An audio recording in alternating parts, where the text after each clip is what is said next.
দুই তরুণী লিসা আর লিনা অপহরণের শিকার হয় একদল দুর্বৃত্তের হাতে। ঠিক সেই সময় হাজির হয় এক পুলিশ। মেয়েরা ভাবে বেঁচে গেছি। তারা পুলিশের পিছনে গিয়ে আশ্রয় নিতে চায়, কিন্তু একটু পরেই বোঝা গেল এই পুলিশও একই দলের লোক। লিসা আতঙ্কে মিনতি করতে থাকে, কিন্তু তার মিনতি ব্যর্থ হয়। এরপর পুলিশ লিসাকে শারীরিক নির্যাতন করে। অত্যাচারে নির্যাতনে অনেক ভেঙে পড়ে লিসা। লিনা তাকে সান্ত্বনা দেয়, বলে তুই আরেকটু শক্ত থাকিস। এরপর আসে দলের অন্য একজন, সেও তাদেরকে নির্যাতন করতে থাকে। একদিন আসে আরও এক নতুন মুখ, অদ্ভুত এক মুখোশ পরে হাজির হয়। তাদের ভয় আরো বাড়ে। তারা ঠিক করে আর চুপ থাকবে না। একদিন সব দুর্বৃত্ত বাইরে গেলে দু বোন একসাথে নেয় এক সাহসী সিদ্ধান্ত। তারা পাহারাদারকে একটা ফাঁদে ফেলে, আহত করে পালিয়ে যায় আর ছিনিয়ে নেয় পুলিশের গাড়িটা। তবে এখানেই শেষ নয়, তারা ফিরে আসে। শুরু হয় প্রতিশোধের এক একটি পর্ব।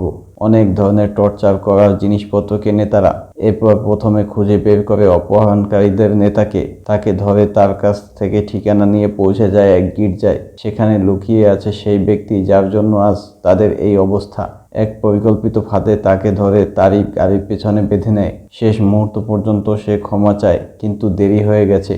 এরপর তারা খুঁজে পায় সেই পাচারকারী মহিলাকে, যে একদিন তাদের বিক্রি করেছিল। সেখানে তারা একে একে নির্যাতনকারীদের ওপর প্রতিশোধ নেয়। শেষে তারা সেই নারীকে কঠোর শাস্তি দেয়। সবশেষে তারা পৌঁছে যায় সেই ভুয়া পুলিশের কাছে, যে একদিন বিশ্বাস ভেঙেছিল। তাকে বসিয়ে রাখে একটি চেয়ারে। সে ভয় পায়, চিৎকার করে, কিন্তু এবার তার পালানোর সুযোগ নেই। তার মুখে একটাই কথা, আমি বদলে যাব। কিন্তু তার সময় সেখানেই শেষ। এরপর দু বোন শহর ছেড়ে চলে যায়। তাদের চোখে আতঙ্ক থাকে না, থাকে জয়। আর এই গল্প থেকে আমাদের শেখার আছে একটাই কথা, নীরবতা নয়, প্রতিশোধই মুক্তির পথ।